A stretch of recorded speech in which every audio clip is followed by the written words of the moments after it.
ang biyaya po ng Diyos, ito po is the undeserved, unearned, unmerited favors from the Lord na iginawad po sa atin dahil po kay Jesus Christ. Despite the fact na marami po tayong mali, pagkukulang at mga kasalanan, pero tayo pong lahat ay biniyayaan ng Panginoon. Ito po ay dahil sa kabutihang loob ng Diyos. Pag sinabi nating undeserved favor, hindi naman tayo karapat-dapat pagpalain. Hindi naman tayo karapat-dapat biyayaan.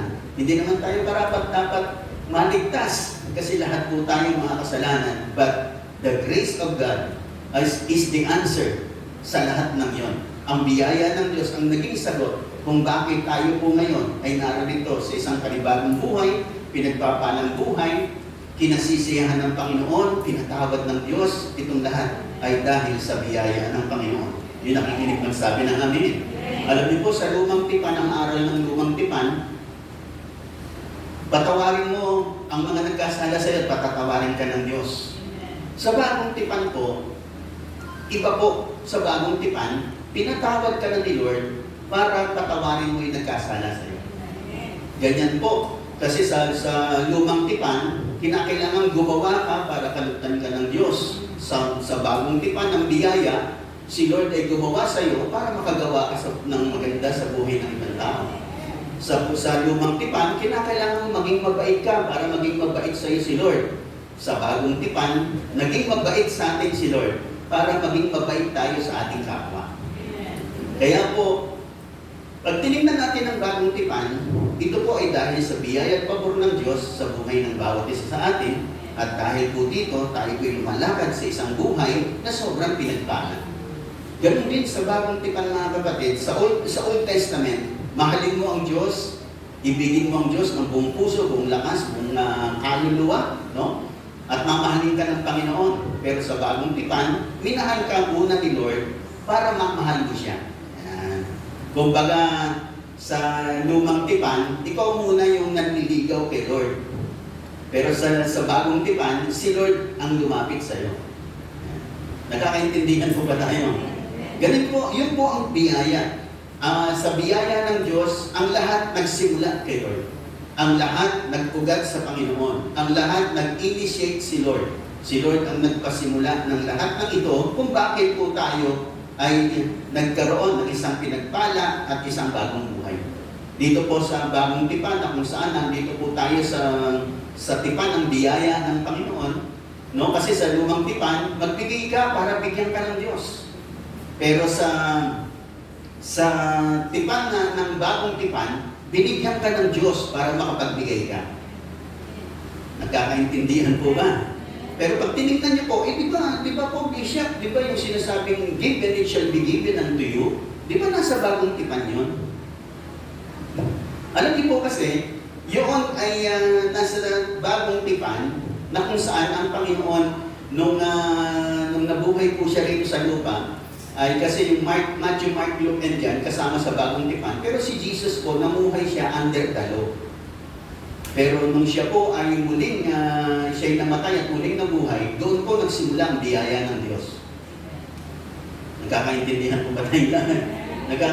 Kaya lang ito kasi pagkakahati ng Bible, ay sabi natin, di ba nasa bagong tipan yun? Totoo po yun. Pero si Jesus, nung nabuhay po sa ibabaw ng lupa, He is under the old covenant. Pero nung siya po ay namatay at muling nabuhay, nagsimula na po ang biyaya ng Panginoon sa buhay ng bawat isa sa atin. Lahat ng naniniwala doon magsabi ng amen. Mga kapatid, ako po'y magbibigay ng ilang mga bagay tungkol dito sa kalagayan nitong babaeng ito nung matagpuan niya ang Panginoon. At kung paano ang Diyos, ang Panginoon, ay nagpadali ng biyaya sa buhay ng babaeng ito. Alam niyo po lahat tayo nakaranas ng biyaya ng Panginoon. It's all by the grace of God na narito po tayo. At hindi po tayo magiging ganito kung hindi tayo sa biyaya ng Panginoon. At kaya kung sabihin, marami pa pong gagawin ng Panginoon sa ating mga buhay. No, hindi po nung nagsimula po tayo kay Lord, hindi pa po tapos ang Panginoon. Nagpasimula pa lang siya ng isang magandang bagay na kanyang nilalaan sa buhay mo. Mga kapatid, minsan meron ako nakikita sa Facebook. May isang babaeng mayaman naman siya kung sa mayaman. Mahilig siyang tumulong sa maraming mga tao, sa mga may sakit. Mga kapatid, maganda po lahat yan. Maganda pang tumulong, maganda pang magbigay. Pero mga kapatid, unless na ang ginagawa mong pagbibigay at pagtulong ay para sa Panginoon, ang lahat ng tulong mo sa tao na hindi si Lord ang naitataas, hanggang lupa lang po yan. Walang gantimpala sa langit. Mas daig po natin siya. Maaaring marami siyang natutulungang may sakit, may hirap ng mga tao, pero alam niyo po ba, mas daig natin siya. Bakit? Tayo po kasi ay tumutulong para sa gawain ng Diyos, para sa pagwawagi ng mga kaluluwa, para sa kaharian ng Diyos. Nagtatanim po tayo. Pagdating po ng time, na kung yung babae yan pumunta sa langit, at tayo pumunta sa langit, tayo po may gantimpala sa langit, siya wala. Bakit? Tumulong lang siya sa tao, at ang kanyang gantimpala, panlupa lang. Pero tayo, ang ginagawa nating tulong at pag-aambag ay para sa Panginoon, para sa gawain ng Diyos. Pagdating ng time, may gantimpala tayo sa langit. Yung babae niyon, kahit milyon ang kanyang binigay, pero hindi si Lord ang naitaas. Hanggang lupa lang ang kanyang gantimpala. Pagdating sa langit, wala siyang gantimpala. Nakikinig po ba kayo lahat? Nakikinig po ba kayo lahat? Mga kapatid, it's all about the Lord. It's all about the grace of our Lord and Savior Jesus Christ. Itong babaeng ito, nais ko pong unang bigyan ng pansin.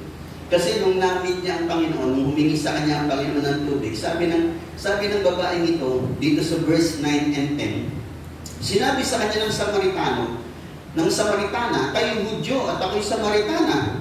At Samaritana ako, bakit kayo humingi sa akin ng inumin? Sapagkat hindi nakikitungo ang mga Hudyo sa mga Samaritano. Sumagot si Jesus, kung alam lamang ninyo kung ano ang ipinagkapaloob ng Diyos at kung sino ito na humingi sa inyo ng inumin, ang sabi ng Panginoon. Mga kapatid, ang nais ko pong bigyan ng pansin, una sa lahat, na dahil kay Jesus at dahil sa biyaya ng Panginoon, everyone is accepted. Bawat isa ay pwedeng dumulog at lumapit sa Panginoon. Itong babaeng ito, sabi na, di po ba hindi tayo pwedeng magkausap?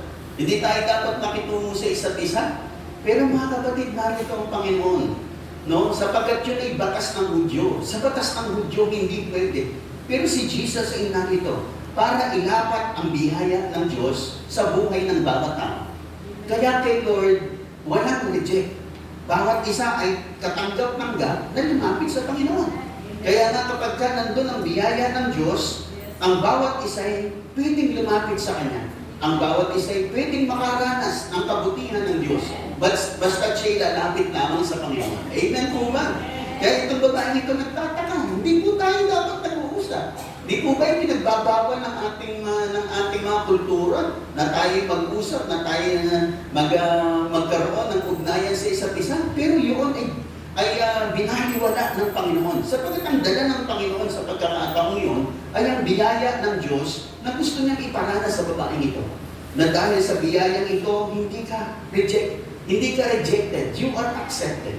At ganyan naman ang naging buhay ng bawat isa sa atin. Nung tayo lumapit sa Panginoon, iba-iba po tayo ng kalagayan. Marami po tayong mga pagkukulang, marami tayong mga mali, marami tayong mga palpak sa ating mga buhay. But it takes the grace of God para maranasan po natin ang isang binagpalang buhay at ang isang bagong buhay. Mga kapatid, tulad ng lagi ko pong sinasabi, wala pong ganap na buhay kapag wala sa Panginoon. Amen po ba? Nakikinig po ba kayo lahat? Kaya nga mga kapatid, si Jesus, meron doon babaeng nahuli sa pangangalo niya. Ang sabi ng mga Pariseo, ayon sa batas ng mga Hudyo, itong babaeng itong nahuli sa pangangalo niya ay dapat batuhin hanggang sa mamatay, sapagkat ito ang sinasabi ng ating batas. Pero ang sabi ng Panginoon, sino man sa inyo ang walang kasalanan, ang unang bumato sa babaeng ito na nahuli niyo sa pangangalo niya. Mga kapatid, ang dala ng Panginoon ay ang biyaya. Ang dala ng Panginoon ay kagandahang loob. Ang dala ng Panginoon ay kapatawaran ng ating mga kasalanan. At ito po ang kanyang ino-offer sa buhay ng bawat isa sa atin. Kaya nga itong babaeng ito, ang sabi ng banal na kasulatan, yung mga gustong humusga sa kanya, yung gustong patayin siya at batuhin hanggang sa mamatay, sapagkat yun naman ang sinasaad ng batas ng mga Hudyo. Sapagkat kung gagawin ng mga taong ito, na yung babaeng yun ay patayin at batuhin hanggang sa mamatay, hindi sila mananagot sa batas. Sapagkat ayon sa pamantayan ng mga Hudyo, na ang buhay ng babaeng itong nahuli sa pangalo niya ay pwedeng bigyan ng kahatulang kamatayan sa pamamagitan ng mga taong nakasaksi ng kanyang ginawang kasalanan. Pero mga kapatid, ang sabi ng Panginoon, ang sino mang walang kasalanan, ang siyang unang bumato sa babaeng ito. Kaya nga mga kapatid, ang Panginoon ay nagdala po ng biyaya. Hindi siya narito para i-condemn tayo. Hindi siya narito para po tayo hatulan. Hindi siya narito para po tayo ilayo at para sabihin hindi po tayo karapat-dapat. Narito ang Panginoon para bigyan po tayo ng isang buhay na ganap at kasiyasiya. Narito siya para patawarin tayo sa ating mga kasalanan. Narito siya para sabihin, tinatanggap kita, lumapit ka. Nakikinig po ba kayong lahat? Nakikinig po ba kayong lahat? Kaya nga ang sabi ng aklat ng Isaiah, gaano man kayo karumi, kahit gaano ka po lang yung kasalanan, kayang-kaya kayong linisin ng ating Panginoon. Amen po ba? Amen po ba? At pag lumapit ka sa Panginoon, gaano ka man karumi, kapatid, magiging malinis ka. Sapagkat patatawarin ka ng Diyos at hindi ka na magiging katulad ng dati. Sapagkat bibigyan ka niya ng lakas para lumakad sa isang panibagong landas sa buhay na ito. Amen po ba? Ito ang biyaya na dala ng Panginoon. Na sa biyayang ito, everyone is accepted. Yung iba natatakot sila, sabi nila, naku, aaprubahan na ng Kongreso ang bill na tungkol sa mga LGBTQ. Paano na lang ang mga churches? Mga kapatid, walang problema. Ako hindi ko nakikita problema sa church na mayroong mga LGBTQ, may plus pa, may mga ganyan. Ako hindi ko nakikita problema yun. Kasi nandito tayo sa biyaya ng Panginoon. Na kung sila man ay pumasok sa church, dumalo sa church, wala problema. Makinig sila ng salita ng Panginoon. At kapag ang salita ng Diyos ay kumilos at dumali sa kanilang buhay, yung salita ng Diyos ang magbabago po sa amin. Amen po ba? Amen po ba? Kaya welcome po sila sa gawain ng Panginoon. Everyone is accepted in the house of God. Gawain ng Diyos, sila nang magbabago. Amen po ba? Minsan may mga tao sa labas na bakit tinatanggap niya sa church na yun? Di ba ganyan ang buhay niya? Di ba maraming asawa yan? Pero mga kapatid, hindi po sa atin ang church na to. Sa Panginoon po ang church na to. Amen po ba? And everyone is welcome to come. At kapag yan ay nakaranas sa Panginoon, magbabago po yan, mga kapatid. Amen po ba? Magkakaroon po ng transformation ang buhay niya. Ito ay dahil sa ating Panginoon. Kaya nga mga kapatid, kaya nga si Lord, nung siya naman ay pumunta sa Jericho, nung naglalakad siya roon, namit niya si Zacchaeus. At ang sabi ng kay Zacchaeus, bumaba ka dyan sa puno, sapagkat ako'y pupunta sa bahay mo. Sabi ng mga tao, ba't nakikituloy siya sa mga makasalanan? Kaya yung mga tao, rejected nila si Zacchaeus. Pero si Jesus, pinuntahan niya isang makasalanan. At nung pinuntahan ng Panginoon si Zacchaeus, sabi ni Zacchaeus nung sila ay nagkaroon ng meet up with our Lord and Savior Jesus Christ, sabi ni Zacchaeus, Panginoon, simula sa araw nito, sino man ang nadaya ko, babalik ko na po, Panginoon, sa kanila. At kung ako'y may mga nagawang hindi mabuti, ay aking ibabalik po ang lahat ng ito. Mga kapatid, nagkaroon ng transformation, mga kapatid. Sapagkat si Jesus ay pumarito para dali ng biyayang ito, para sa kapagbabago ng buhay ng lahat ng tao. Ganun din sa buhay ng bawat isa sa atin. Lahat ng nakikinig, magsabi na namin. Kaya nga pag ang pinag-usapan natin ay ang Panginoon at ang biyaya ng Panginoon. There is no more barrier, mga kapatid. Wala pong barrier. Kaya po tayo, mga kapatid, makikita po natin sa buhay na ito na anyone can be saved because of our Lord and Savior Jesus Christ. Kaya hindi po tayo dapat pagmalaki, pagmayabang, mga kapatid. Nakikinig pa po ba kayong lahat? Yun ngang dalawang magnanakaw sa tabi ng Panginoon doon sa krus. Di ba? Yung dalawang magnanakaw na naroon, mga kapatid. Yung isa, bago siya nalagutan ng hininga, sumampalataya siya sa Panginoon. Sabi niya, Panginoon, nalalahanin mo ako. Sabi niya ganoon sa Panginoon. At ang sabi sa kanya ng Panginoon, ngayon din, makakasama kita sa paraiso. Itong magnanakaw nito na sa buong buhay na yata niya, puro pagnanakaw ang kanyang inisip sa kanyang buhay. Pero sa bandang huli ng kanyang buhay, siya ay sumampalataya sa Panginoon at binigyan ng Panginoon, tinanggap ng Panginoon at binigyan ng Panginoon ng kaligtasan at nakaranas ng buhay na walang hanggan.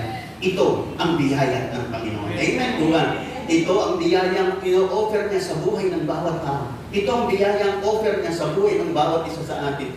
Na kahit na ano man ang ating nakaraan, Ngayon, pag lumapit ka sa Kanya, meron kang isang panibagong pasimula, sapagat ang Diyos ay nagmamahal at nagmamagandang loob sa iyo. Pinatatawad niya ang ating mga kasalanan upang sa ganon, iwan na natin ang lumang buhay at lumakad na tayo sa isang panibagong landas ng buhay na ito. Amen po ba?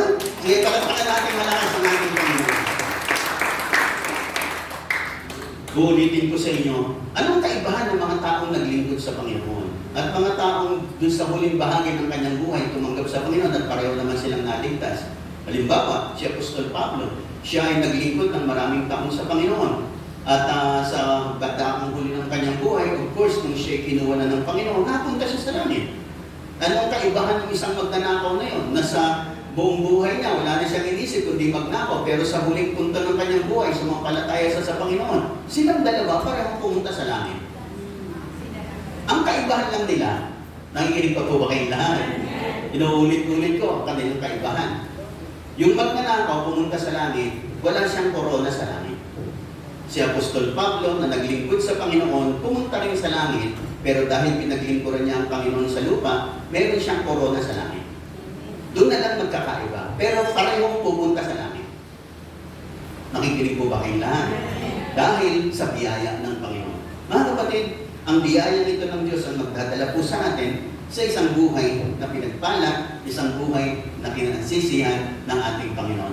Lahat ng nakikinig magsabi ng amin.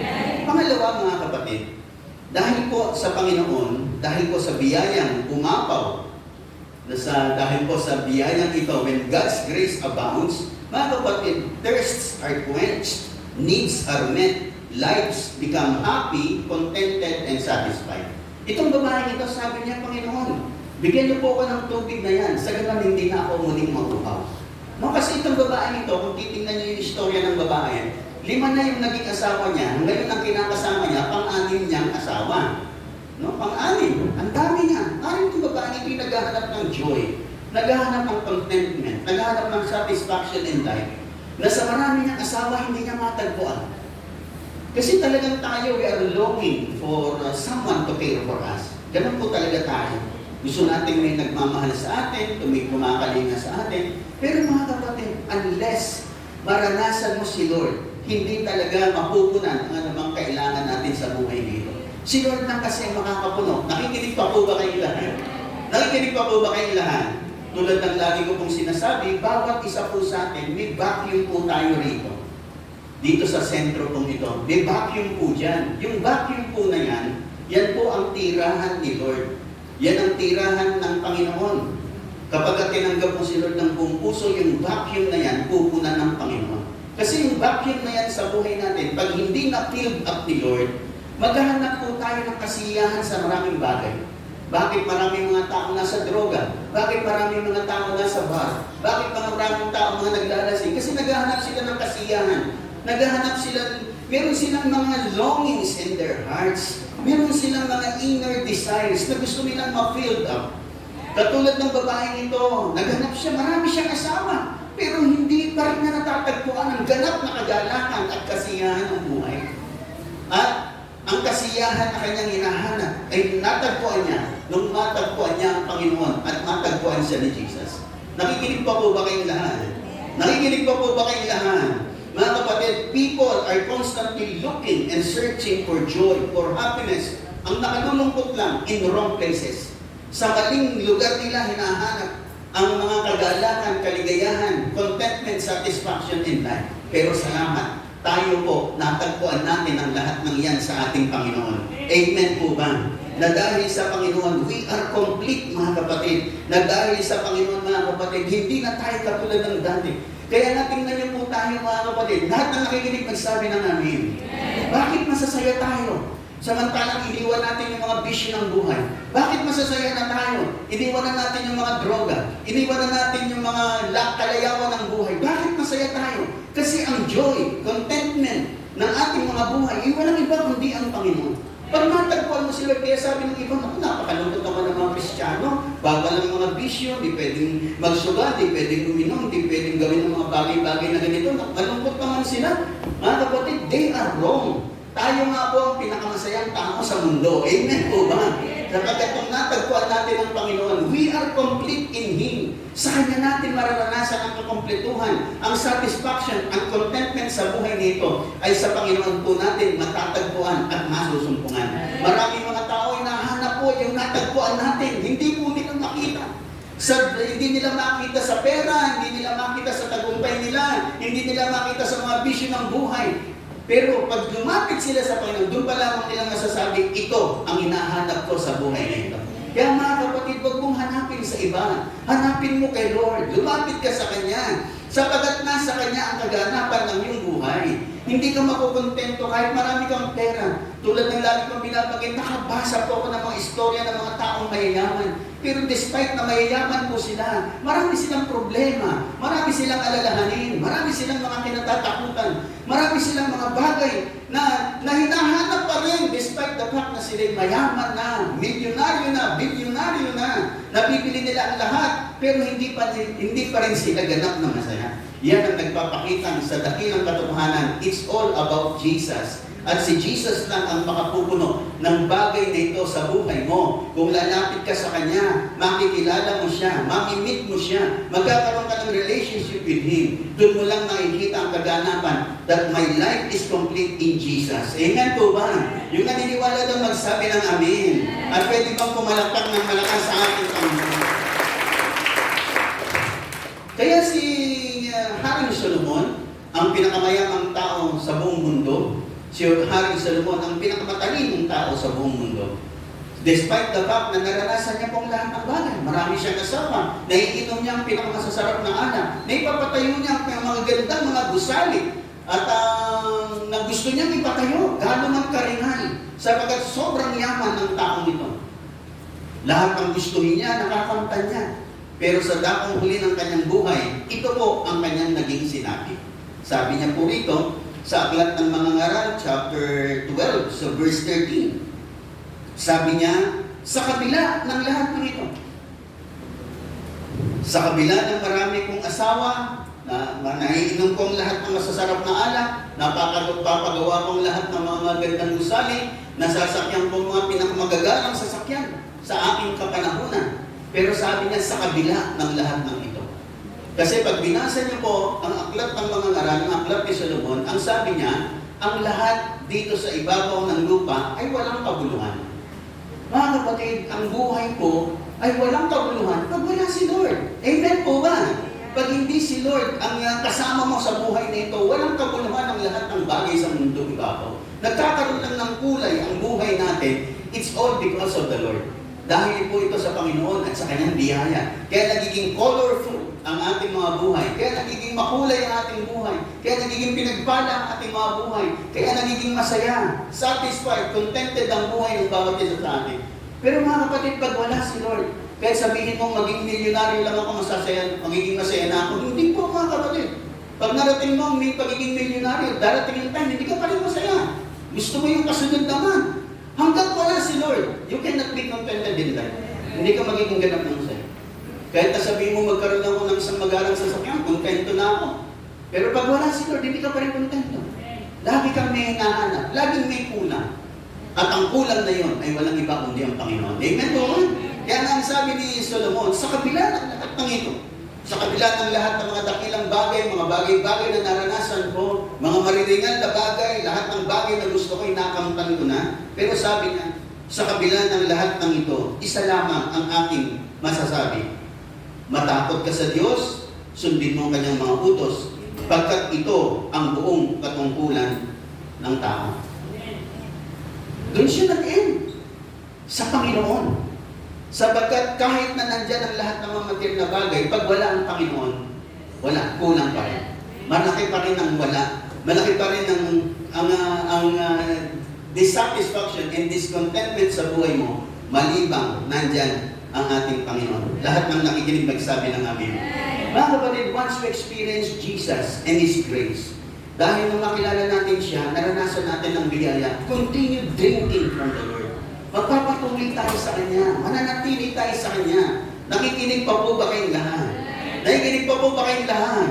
Once that you have felt yung contentment and satisfaction in life with the Lord, manatili ka na sa Kanya. Huwag ka nang lalayo. Kasi pag lumayo ka uli sa Kanya, mapipil mo, meron na namang bagay na kulang lang sa akin. Meron namang bagay na hinahanap ako. Mga kapatid, ang hinahanap mo lang si Jesus. Amen po ba? Lumapit ka sa Kanya. Pupunan niya ang anumang kakulangan sa buhay mo. At masasabi mo, this is life. Ito ang buhay. Yung iba kasi meron mga tao na makakilala sa Panginoon, na naranasan nila yung joy, yung happiness, yung contentment in life. Pero after quite some time, lumayo na sila sa Panginoon. Kasi minsan ang tao po, kapag umunlad na yan, sumagana, gumanda ang buhay, kaya niya, kompleto na siya.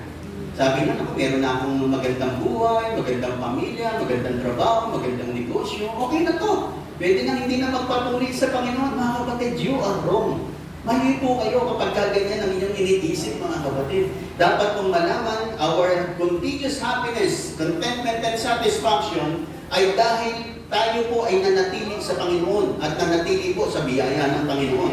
Amen po ba? Kaya dapat manatili ka sa Kanya at patuloy mo mararanasan ang mga biyaya at pagpapalang inilalaan ng Panginoon para sa iyo. Yung nakikinig pagsabi ng malakas na amen at pumalakpak ng malakas sa ating Panginoon. Amen po ba? Kapag nasa Panginoon ka, mga kapatid, mapapatid ang lahat ng kauhawan. Yung mga discontentments, dissatisfaction in your life, mapupunan na lahat dahil po sa ating Panginoon sa Kristo at dahil sa biyaya ng ating Panginoon. Amen at amen. Dalawa na lang po, mga kapatid. Pangatlong bagay, mga kapatid, with the Lord and with the grace of our Lord and Savior Jesus Christ. Dahil po, mga kapatid, sa biyaya ng Panginoon na umaapaw, when the grace of God abounds, lives are changed, transformed, and renewed. Mga kapatid, ang pagbabago ng buhay na kay Lord. Yun ang naniniwala, magsabi ng amin. Si Apostol Pablo ay isang great apostle of the Lord. Pero bago siya naging great apostle ng Panginoon, siya po ay isang great persecutor ng Panginoon at ang gawain ng Diyos. Pinapahuli niya yung mga Kristiyano, pinapakulong niya. Sinisira niya yung gawain ng Diyos. Ang pangalan ng kanyang panahon is the way. Yun ang pangalan ng gawain ng panahon na yon. Napilit na sinisira ni Pablo. Pinapahuli niya ang mga Kristiyano na sumasampalataya sa Panginoon, pinapahuli niya. At pinapakulong niya hanggang nung patayin si Stephen. Nandun siya at nakikisa siya sa mga tao na patayin itong Kristiyanong ito na walang iba kundi si Stephen. Pero dumating siya sa point na namit niya ang Panginoon on the road to Damascus. Itong taong ito na isang great persecutor ay binago ng Panginoon at naging isang dakilang lingkod ng Panginoon at naging isang apostol ng ating Panginoon. Nakikinig po ba kayong lahat? Kaya nang sabi niya, dati sa pagbinasa niyo po 1 Corinthians chapter 15 verse 9, sabi niya, ako isang great persecutor kung gawain ng Diyos. Pero sabi niya ngayon, ako na nga. Pero hindi dahil ako, kundi dahil sa biyaya ng Diyos sa aking buhay. Sabi niya, kaya ako naging ganito, biyaya ng Panginoon. Nabago ako, naglilingkod ako sa Diyos. Pero ngayon, sabi niya, ito'y dahil sa biyaya niya sa buhay ko kasi hindi naman ako karapat-dapat. Sinisira ko pa nga ang pananampalatayang ito. Pinapahuli ko pa nga ang mga Kristiyano. Pero dahil sa biyaya ng Diyos, tinawag niya ako at pinili niya ako para paglingkuran siya. Mga kapatid, sa buhay po natin, ang pagbabago po ng buhay ay hindi mo kaya magbago. Ang Panginoon ang magbabago sa iyo. Lumapit ka sa Kanya. Nakikinig pa po ba tayong lahat? Tayo pong lahat, naranasan po natin. Gusto natin magbago. Kasi bawat tao po gusto ng pagbabago. Hindi lang niya alam paano magbago. Pero bawat isa are longing for change. Bawat isa gustong magbago. Hindi lang natin alam paano magbago. Gumagawa tayo ng mga sariling kaparaanan para magbago. Pero unless na ang pagbabago mo ay nakadepende kay Lord, mga kapatid, hindi magiging ganap ang pagbabago. Sapagkat naranasan ko na pong maraming taong nag-New Year's resolution, hindi po ako nabago. Nabago lang ako ng ilang buwan. Tumalikod lang ako sa aking mga vision ng ilang buwan. Paglipas ng ilang buwan, balik ulit sa dati. Kasi mali po ang paraan ng pagbabago. Ang paraan ng pagbabago, mga kapatid, na kay Lord, kinakailangan mo siya, kinakailangan mong tanggapin siya, kinakailangan kilalanin mo siya, kinakailangan magpakumbaba ka sa Kanya, Panginoon, hindi ko po kaya pag wala po kayo, Panginoon. Amen po ba? Nakikinig po ba kayong lahat? Ang buhay po ng pagbabago ay nasa Panginoon. Marami po mga taong binago ng Panginoon. Nung lumapit sa Kanya, nagpakumbaba sa Kanya, kinilala siya ng buong puso at nagkaroon ng personal encounter with our Lord and Savior Jesus Christ, sila'y nagkaroon ng isang ganap na pagbabago. Mga kapatid, ito pong sasabihin ko po sa inyo. Lahat ng nakikinig magsabi ng amin. Si Lord lang, papasukin mo siya sa puso mo, pagariin mo siya sa buhay mo. Magpakumbaba ka sa Kanya. Huwag mo akalaing religion nito. This is not about religion. This is about our Lord and Savior Jesus Christ. Gusto kanyang baguhin. Gusto niyang pagandahin ang buhay mo. Gusto niyang kanyang pagalingin. Gusto kanyang iangat. Gusto niyang bigyan ng pagpapala ang buhay at ang pamilya mo at hindi ka magsisisi na si Jesus ang ginawa mong sandigan ng pagbabago sa buhay nito. Yan ang sabi ng 2 Corinthians 5:17, if any man be in Christ, he is a new creation. All things has passed away, and behold, all things become new. Ang sabi po ng banal na kasulatan. Kapag tayo po'y nasa Panginoon, ng sino mang nakikristo, isang bago ng nilalang, wala na yung luma, ang lahat ay pawang binago na ng Panginoon. Kaya sa buhay po natin, mga kapatid, ang pagbabago ay na kay Lord. Amen po ba? Yung naniniwala, magsabi ng amen. You need the grace of God for you to be transformed and be changed and be renewed sa buhay na ito. Kailangan mo si Lord sapagkat siya mag-aalis ng lumang buhay. Aalisin niya yung mga desire mo sa mga bisyo ng buhay. Nakikinig pa po ba tayong lahat? Nakikinig pa po ba tayong lahat? Maraming gustong kumawala sa bisyo. Maraming gumawa ng mga kaparaanan para makalaya sa alak, makalaya sa sigarilyo, makalaya sa droga. Gumawa sila ng kanilang mga proseso, kanilang mga kaparaanan. Pero unless si Lord ang kaparaanan mo, hindi ka makakalaya. Hindi ka makakalaya. Si Lord ang kinakailangan mo sa buhay nito.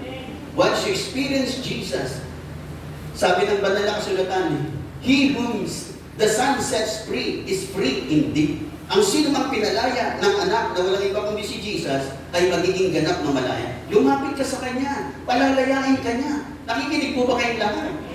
Nakikinig po ba kayong lahat? Siya ang magpapalaya sa iyo. Siya ang maglalabas sa iyo sa kulungan ng bisyo, sa kulungan ng droga, sa kulungan ng iba't ibang mga failures sa buhay nito, sa mga longings of your heart na gusto mo. Mga kapatid, kay Jesus mo matatagpuan ang lahat ng iyo. Lahat ang nakikinig magsabi ng amin. Tulad ng lagi kong binabanggit, yung aking namit nung ako'y bago pang Kristiyano, si John Balono. Ang kanyang sentensya more than 100 years sa Muntinlupa. 5 ang kanyang napatay at sinintensyahan siya ng gano'n. Until such time, nakilala niya ang Panginoon sa bilibid. May mga nagpuprosada sa loob ng Muntinlupa ng mga panahon yun. At nung siya'y nandoon, naka-wheelchair siya, sapagkat dahil nung nahuli siya, meron siyang ginagawang kalokohan dun sa ospital, doon sa loob ng Muntinlupa, na meron siya nung inihinga niya ng pera kasi medical student siya. At kapag may mga nagpapagumot doon, inassign po siya sa hospital doon sa loob ng Muntinlupa. Pag may nagpapagumot doon, inihinga niya ng pera. Pag hindi siya binibigyan ng pera, sinasaksakan niya ng lason. Misa isang araw na bisto siya. Kaya ang ginawa sa Muntinlupa, ginulpi po siya. At siya po ay hindi makalakad ng ilang buwan. Naka-wheelchair siya. At kung may nakaral po ron na isang ebanghelista at lingkod ng Diyos, nakinig po siya. At nung habang siya nakikinig, naranasan niya yung pag-ibig ng Diyos at biyaya ng Panginoon. Umiyak siya ng umiyak nung gabing yun. At nung gabing yun, nakatayo siya sa kanyang wheelchair at nakalakad siya. At pagkatapos niyang naranasan ng Panginoon nung gabing yun, nag-ayuno siya for 2 weeks. After 2 weeks, pinalaya po siya sa Muntinlupa. Yung kanyang more than 100 years na sentensya, binigyan po siya ng parole. After 2 weeks, pinalaya po siya. Kaya nung siya po'y lumaya, ang ginawa niya, pupunta siya sa iba't ibang mga city jail, mga bilangguan. Nagpapatotoo siya kung paano siyang binago ng Diyos. Isang bilanggo, isang makasalanan, isang mamamatay tao na binago ng Panginoon. Kaya nung mamit ko po siya ng panahon na yon, hindi ko po makakalimutan. Punong-puno po ng tato ang kanyang katawan. Kaya laging naka-long sleeve yun. Punong-puno po ng tato yan hanggang paan po yan. Punong-puno ng tato. Kaya lagi po siya naka-long sleeve. Pero pinapatotoo niya ang kabutihang ginawa ng Panginoon. Mga kapatid, unless na si Lord ang magbago, ang pagbabago po ay temporary na. Pero pag si Lord ang nagbago, it will be eternal. It will be permanent. Amen po ba? At ito ay magpapatuloy hanggang sa buhay na walang hanggan. Lahat na nakikinig magsabi ng amen. Marami po tayo ngayon nababahala sa mga dumadami pong mga LGBTQ. Mga kapatid, huwag po tayo mabahala. Si Lord po ay mas makapangyarihan. Amen po ba? Nakikinig po ba kayong lahat? Di ba maraming mga si Tonet Macho nga lang. Minsan namit namin ni wife lang sa Robinson, Manila. Si Tonet Macho na. Tagpakuha ko ng picture niyan. Di ba dating ano yan? Sa school bukol?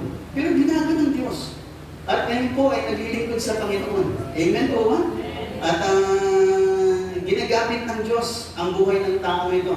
Si Hayden po, di po ba? Nabuhay na po yan. Di ba? Naging scandal nila ni Katrina Halili. Maraming babae ang lalaking niya. Isang doktor. Pero mga kapatid, binago ng Diyos at nakakilala at na-born again. Nakikinig po ba kayong lahat?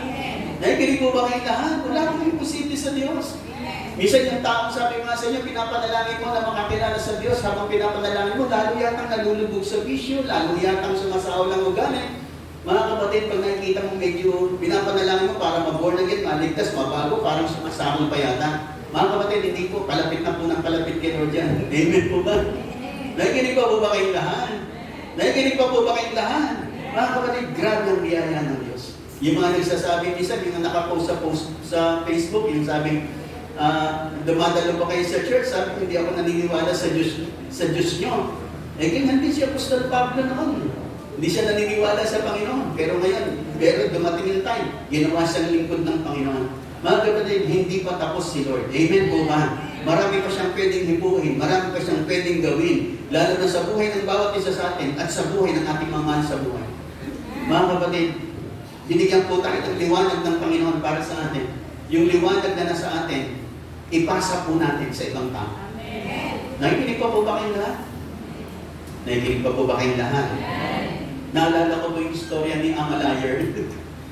Yung nagtaray sa MRT. No, kasi sinita ng gwardiya, nagtaray. Tapos kaya tinawagan niya na naging ano yun na Amalayer eh. Am I a liar? Parang ganun ang sabi niya. Am I a liar? Ako ba'y sinungaling? Kaya naging Amalayer. No? Nung bigla siyang na-post yung kanyang video na yun, kasi nag-video sa kanya ginawang katarayan doon sa isang gwardiya doon. Pagkatapos nun, maraming nag-bash sa kanya. Talagang binatito siya sa social media. Meron mga nag-post sa kanya, sabi, pag nakita ka namin, nare-raping ka namin. Pag nakita ka namin, lagot ka sa amin. Kasi masyado niyang parang kinapi na yung security guard. At sabi niya, nung panahon na yun, ayaw na niyang lumabas ng bahay kasi natatakot siya. Kasi masyado siyang naging sensational doon sa kanyang ginawang pagtataray. No, napanood ko rin yung video niyon. Pero doon sa maraming mga nagbabas sa kanya, meron isang nagsumulat doon. Ang nag-comment na yun sabi, gaano man ang ginawa mong kasalanan, mahal ka ng Diyos. Hinanap niya yung taong yun. At yung taong yun ay isang born-again Christian. Sinama siya sa church. Doon siya nakakilala sa Panginoon. Binago siya ng Panginoon. Amen po ba? Kaya po si Amalayer, naging Christian po yan, naging born again po yan. At ipinatotoo niya. Despite the fact, maraming nagbabash sa kanya, maraming bumabatigo sa kanya, pero may isang nag-comment doon na sinabing, ano man ang nagawa mo, mahal ka ng Diyos na pinapatawad ka ng Panginoon. Mga kapatid, yung biyaya iyon ng Diyos ang naglapit dito sa babaeng ito sa Panginoon. At doon niya naranasan ng Panginoon at nagsimula ang Panginoon ng isang bagong buhay sa buhay ng babaeng niya. Amen po ba? Nung isang araw na tinignan ko, sabi ko, sino kaya kapag mga celebrity na born again na? Tinignan ko, nung pinakita sa atin sa Amerika, ang dami. Ang dami. Ang isa lang na kinuha ko, yung sikat na sikat, si Justin Bieber. Si Justin Bieber ay Christian na po pala. Sapagkat iniidolo yan ng maraming mga kabataan. Di ba si Connie Reyes? Nagkaanak kay Big Soto. Pero nung siya na born again, iniwanan niya. Bakit? Kasi mas mahal niya si Lord. Ito ang babaeng ito, itong ating istorya sa John chapter 4. Nung makilala niya ang Panginoon, iniwanan na po niya yung kanyang banga. Iniwanan na niya yung kanyang lumang buhay. Iniwanan na niya yung dati niyang kalagayan. At ipinatotoo niya sa mga tao nang sabi niya, itong propetang ito, sinabi niya kung ano ang aking buhay. Pinapatotoo na niya. Alam niyo, mahirap magpatotoo. Nang sasabihin mo, marami kang asawa. Amen po ba? Di ba, nililihim yun? Pero yung mga tao po, na talagang nakalaya na po, pinapatotoo nila the grace of our Lord, yung biyaya ng Diyos, at nagpapatotoo sila, ito ang kanilang lumang buhay, pero ngayon, sila'y binago na ng Panginoon. Kaya itong babae ito ay pinagpala ng Diyos. Amen po ba? Sige, kalakpan po natin ang Panginoon. Kaya nga yan si Connie Reyes, ay nung maborn again po yan. Kahit na may anak na sila ni Victoria, iniwanan po. Kasi alam niya, that is not pleasing to God. At ang kanyang joy ay nasa Panginoon na, at hindi na sa kanyang relationship with God. Nakikinig po ba kayong lahat? Kasi si Connie Reyes, ang tunay na asawa niya, isang basketball player. Dati player ng UTEX, no? Na si Larry Momar. At nung magkakasama sila sa noontime show, doon na nagkaroon ng kanilang ugnayan. Pero nung nakakilala siya sa Panginoon, nagbago siya. Binago siya ng Panginoon. Nakikinig po ba kayo lahat? Lahat ang masaya magsabi ng amen. Of course, ang sikat na born again sa ating bansa, walang iba kundi si Manny Pacquiao. Nakakilala sa Panginoon, binago ng Panginoon. Dating womanizer, kaya dating sugarol, no? Siyempre, maraming bisyo, maraming pera. Pero mga kapatid, binago ng Panginoon. Pag binago na ni Lord, kaya nga yung mga panabong niya, may libo-libo ang panabong, sinurrender niya lahat. Binago siya ng Panginoon, pati pamilya po niya. Makikita mo naman ang buhay ng Manny Pacquiao. Kaya nga mga kapatid, sa buhay na ito, walang tunay na pagbabago unless si Lord ang nagbago. Walang tunay na pagbabago unless nandiyan ang Panginoon. At pag nagbago ka, iiwanan mong luma. Iiwanan mong luma. Naranasan ko po yan sa buhay ko. Ako po rin naman nakaranas ng mga bisyo ng buhay. Bilang isang lalaki, sapagkat ako'y nakakilala sa Panginoon at the age of 27. Kaya 27, marami pa po ako naranasan. Pero ako po'y lumaking, nung ako po'y kabinataan, hindi po ako nagbibisyo. Hindi po ako nagbibisyo. Sinubukan ko manigarilyo, pero hindi ko nagustuhan. Tapos, niyayaya ako pagka mga kabarkada ko, niyayaya akong minom. Minom ako pagkasama sila. Pero sinubukan ko minom mag-isa, ayoko. Hindi ko kaya. Pero nung ako'y nagkaasawa, doon ako nahalatong nalubog sa mga bisyo ng buhay. No? Lalong na kabarkada sa aking mga kasamahan sa trabaho, pero dumating yung time na makakilala sa Panginoon. Lahat ang nakikinig magsabi ng amin. Kaya nga lagi kong sinasabi na totoo ako kay Vincent, ang mabasa ko yun ni Vincent. No? Yan din ang sinasabi ko sa mga kasama ko sa trabaho. Nung ako'y nakakilala na sa Panginoon, niyayayaan uli nila ako sa club, sa bar, inuman, mga iba-ibang mga bagay. Pero ang sinagot ko na lang sa kanila, pasensya na, graduate na ako dyan. Amen po ba? Amen po ba mga kapatid? Siyempre, graduate po tayo. Graduate na po tayo ron. Amen po ba? Bakit? Kasi mas maganda naman ang pinili natin. Amen po ba? Hindi natin panghinayaan. Hindi natin may pagpapalit kanino pa man. Walang iba kundi ang ating Panginoon sa Kristo. Ito ang pinakamagandang buhay mga kapatid. At hindi ka magsisisi. Sapagkat itong buhay natin ngayon mga kapatid will lead us to eternal life in heaven. Na ano man ang makamit natin sa mundo nito, pag hindi tayo papasok sa langit, mga kapatid, sayang ang lahat.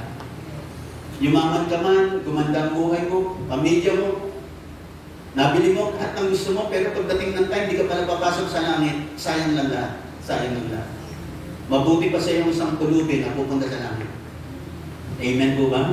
Pero lagi kong sinasabi, siyempre pinakamaganda, yumaman tayo at pupunta pa tayo sa langit. Ayan, pinakamaganda po yan. Amen po ba? Kasi marami tayong matutulungan habang nandito. Marami tayong maaabay sa Panginoon.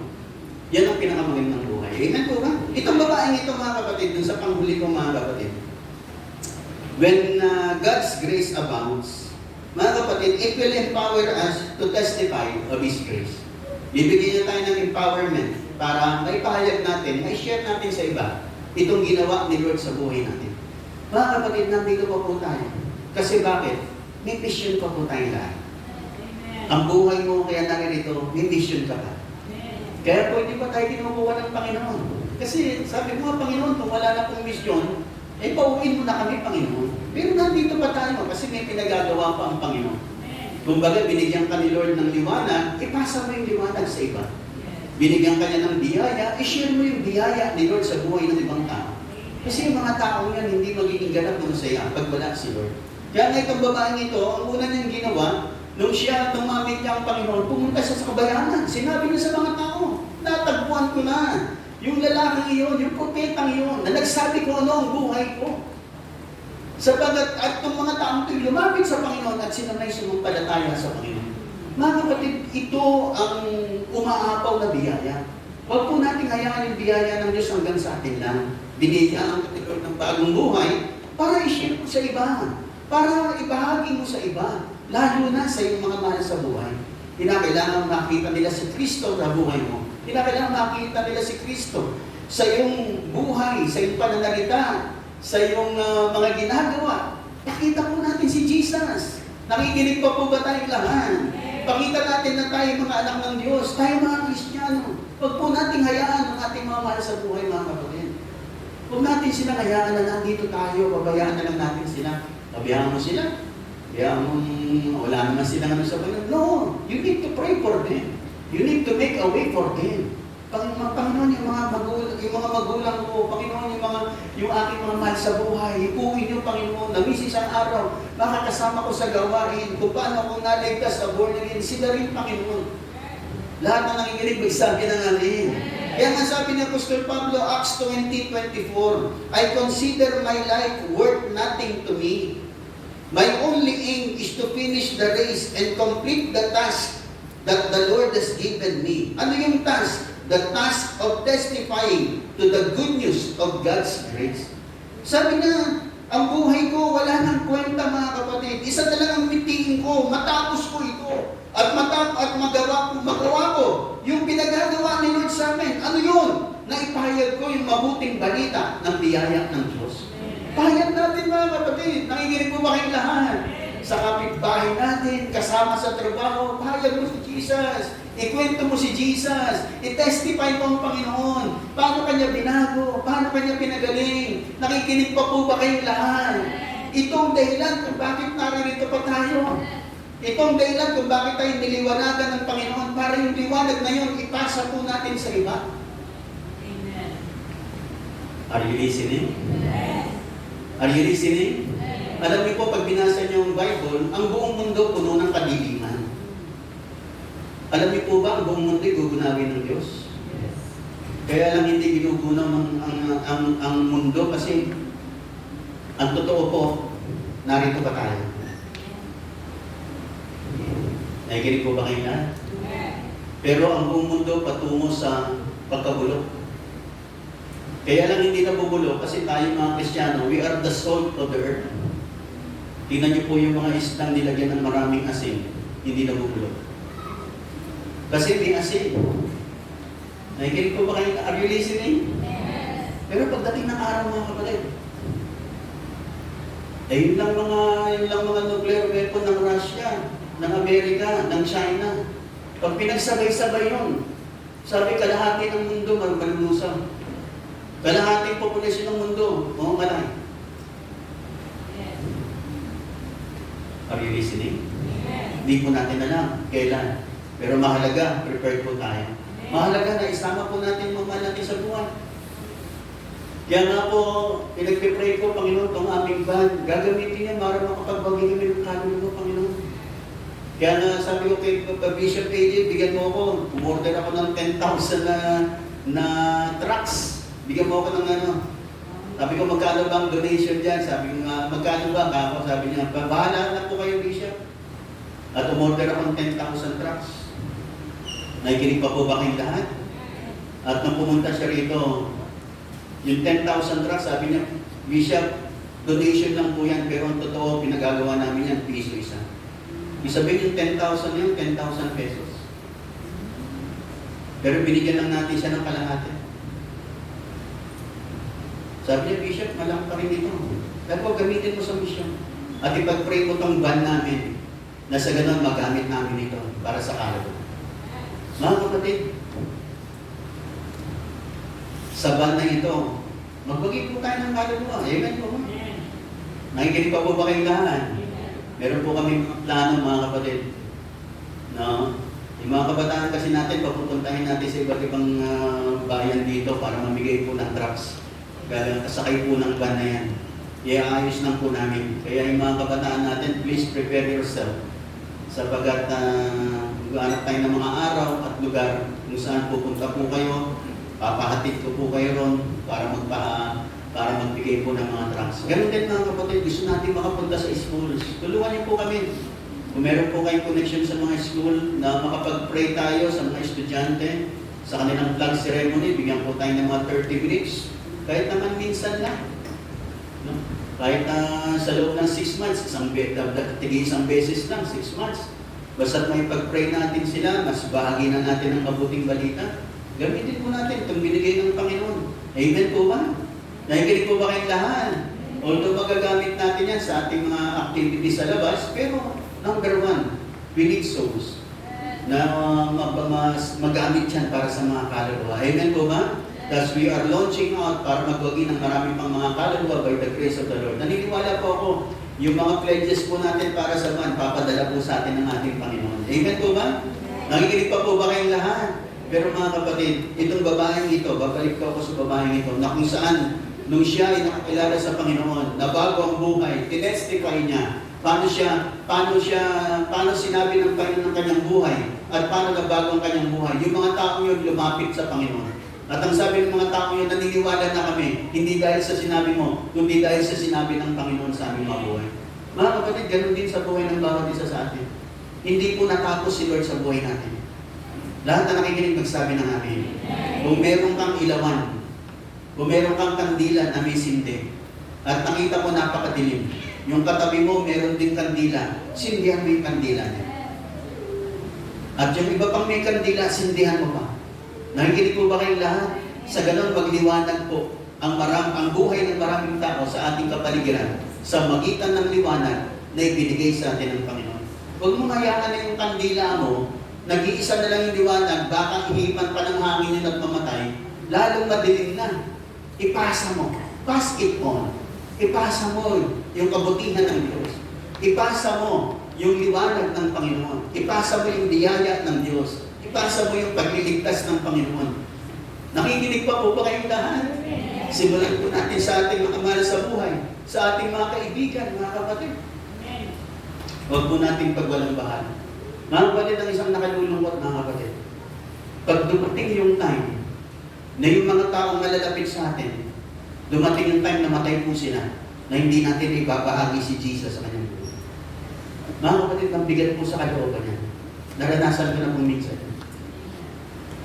Kaya nga hanggat meron pagkakataon, sa social media, gamitin yan para ma-share nyo.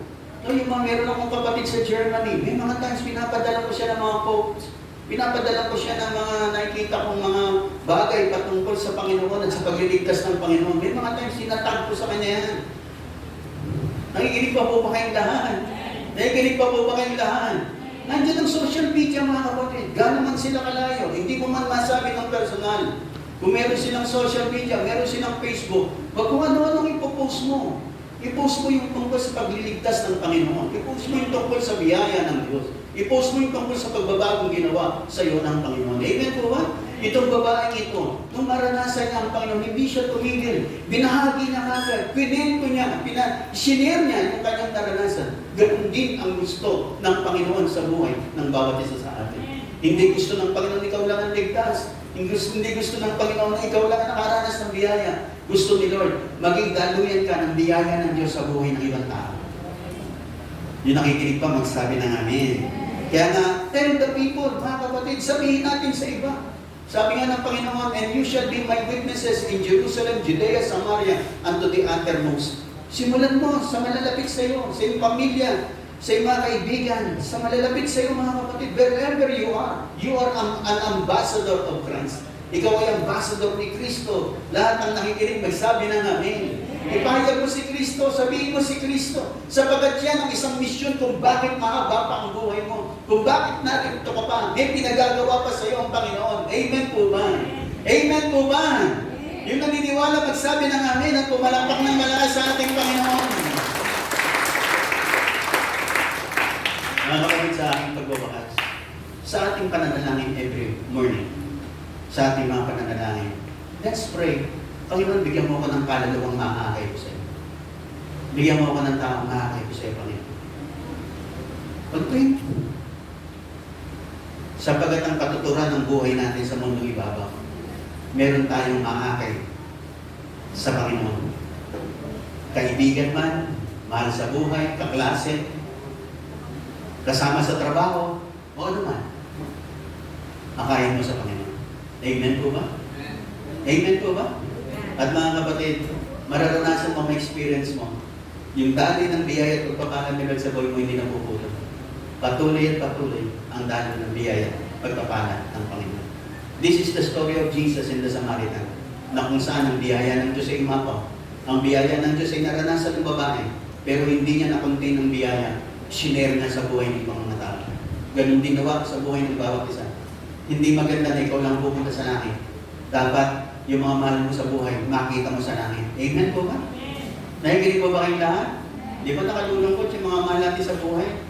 Pupunta sa impyerno, tayo sa langit. Di ba nakakalungkot yun? Kaya nga, binuo kayo bilang isang pamilya. Gusto ni Lord yung pamilya mo pumunta sa langit. At ikaw ang gagamitin ng Panginoon. Yung mga kaibigan niya, mga kapatid, huwag niyong pabayaan, mga kapatid. Hindi yan naging kaibigan mo dahil sa isang aksidente. Pinagtiyak ni Lord na maging kaibigan mo yan para ibahagi mo si Kristo sa iyong kaibigan. Nakikinig pa po ba kayong lahat? Mga kapatid, marami po akong time trucks dito, patatatakan ko lang. Every Sunday, pag kayo po uuwi, magdala kayo ng trucks. Pag kayo po namalengke, meron kayo nakatabi, bigyan nyo ng trucks. Hindi mo alam. Yung trucks na yun ang gagamitin ni Lord para lumapit ang tao yun sa Panginoon. Amen po ba? Mga kapatid, ako po kasi nakakilala sa magitan ng nagbigay sa akin ng imbitasyon. Isang papel. Sabi niya sa akin, Sir, tumalong po kayo dyan sa gawain namin. That was the start. Yan po ang pasimula. Yung babae niya, hindi po nag-share sa akin. Sinabi lang niya, may gawain po kami dyan sa Manila Hilton Hotel. Kasi nandun ako sa Luneta, mataas yung hotel na yan. May gawain po kami doon, binigyan niya ako ng papel. Nakalagay doon, Thursday, 7 p.m. Pumunta po ako, doon ako na-board again. Sa magitan ng isang babae, nagbigay ng trust. Hindi ko makalimutan, ang pangalan niya, si Winnie Laos. Kasi ginamit siya ng Panginoon. Anak po siya ng pastor. Yung pastor na nangaral doon, anak po yung babae niya. Kasi bago po magsimula yung gawain, yung grupo po nila, marami po sila, pupunta sila sa Luneta, nagbibigay po sila ng mga imbitasyon. Dali po kayo sa gawain namin. Isa po ako sa naimbitahan nila. Nakikinig po ba kayo lahat? Di ba nakakatuwa yung misa nabigyan mo ng gano'n, tapos after 30 years, makita mo, pastor na pala. Hindi mo na alam kung ano nangyari. Pero sa biyaya ng Diyos, hindi mo alam, ginamit ka ng Panginoon sa kanya. Hindi ko po makakalimutan isang babaeng ginamit sa akin ng Panginoon, si Baby Net Belgica. Ginamit siya ng Diyos sa akin, hindi po niya alam. Nung ako'y bagong Kristiyano, nakupo ko sa likod, nangaral yung babae, at sa kanyang closing prayer, sabi niya, ikaw, nung nagko-closing prayer siya, sabi, ikaw, gagamitin ka ng Panginoon. Tapos nakalipikit ka rin ganyan, biglang binanggit niya yung kulay ng damit ng yung sinasabi niyang gagamitin ng Panginoon. Nung tinignan ko, ako pala yung binabanggit niya. Kasi yung kulay ng damit ko, yung sinabi niyang kulay. Tapos yung isang assistant ng pastor namin, hinanap niya, nakita niya ako. Kaya simula nung ginawa ng assistant pastor na yon, every time may Bible study, may outreach, sinasama niya ako, sama ka sa amin. Sama ka sa amin, sinama niya ako. Tapos yung babae yun nung ako nananalangin para sa full-time ministry, Panginoon, napipil ko kasi tinatawag ako ni Lord na mag-resign sa trabaho at mag-full-time ministry. Panginoon, bigyan niyo po ako ng tanda. Kailan ako magpo-full-time? Pakita mo sa akin, Panginoon, yung tanda na yun. Alam niyo po, yung babae yun, hindi ko nakikita. Yung babae yun na nanalangin sa akin. Hindi ko siya nakita for more than a year. Tapos biglang nagkita po kami. Nung magkita kami, ang lakas po ng kaba ng dibdib ko. Nang sabi ng Panginoon, now's the time. Ngayon ang panahon. Hindi po lumipas ang isang linggo, nag-resign na po ako sa trabaho para mag-full-time ako sa ministry. Yung babae po yung walang kaalaman. Wala siyang kaalaman. Nang unang pagkikita namin, pangalawang pagkikita namin, wala siyang alam na ginagamit siya ni Lord sa buhay ko. Tapos ako'y nagpapastor na po rito, naimbitang po ako, nagninong po ako sa kasal sa Manila. Nung nagninong ako sa kasal, nandun yung babae niyon. Doon ko lang kwento sa kanya. Kapag ma'am, Ginamit po kasi kayo ni Lord sa akin. 2 beses po. Sabi niya, paano? Pinento ko sa kanya. Tontuwa po siya. No? Isa nakakatuwa yung gano'n na ikaw pala ginagamit ni Lord na hindi mo alam. Pinento ko sa kanya, yung pasimula, hanggang mo ako'y tawagin ng Panginoon. Meron po siya isang malaking school dyan sa bandang Taguig. At alam ko po ngayon, nasa Amerika siya. Pero sabi niya sa akin, pag may time ka, pasyal ka dito sa school ko sa Taguig. Sabi niya gano'n. Kasi isa po siyang Belgica. Kung makikita niyo yung mga Belgica, mga magkakamag-anak ko. Yung mga Belgica sa anti-corruption, si Belgica, mga pamangkin po niya yan. Yung isang councilor ng Manila, no, si Butch Belgica, kapatid po niya yan, mga Belgica po yan. Mga Christian po yan, mga Christian po yan. Nakanya po ba kayo lahat? Inikwento ko po sa iyo na yung buhay po natin, ipagamit po natin. Hindi po natin alam kung ano magiging ano. Hindi natin alam yung isang mawibin natin, magiging mayor pala, magiging presidente pala, magiging governor pala. Amen po ba? Nagagamitin ng Diyos sa mga lugar na yun. Hindi po natin alam. Sige lang po, mga kapatid. Nakikinig po ba kayong lahat? Kasi ang nakakalungkot yung mga taong malalapit sa atin, pagdating ng time, di natin alam. Biglang kinuha ni Lord, di natin alam papunta pala sa impyerno. Kasi inuudyokan tayo ni Lord, ayaw naman natin. Mga kapatid, wala.